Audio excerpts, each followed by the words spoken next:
असलामुअलैकुम जी।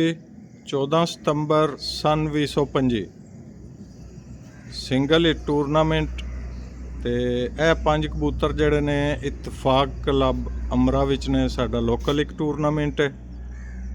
ਬਾਕੀ ਵੀ ਹੁਣ ਤੁਹਾਨੂੰ ਬਾਅਦ ਵਿੱਚ ਦਿਖਾਣੇ ਆ। ਇਹਨਾਂ ਦੇ ਮੋਢਿਆਂ ਤੇ ਰੰਗ ਲਾਏ ਆ ਪੰਜਾਂ ਦੇ। ਤੇ ਹੁਣ ਜੀ ਇਹ ਪੂਰੇ 8 ਕਬੂਤਰ ਜਿਹੜੇ ਬਕਾਇਆ ਟੂਰਨਾਮੈਂਟਾਂ ਵਿੱਚ ਉੱਡ ਰਹੇ ਨੇ।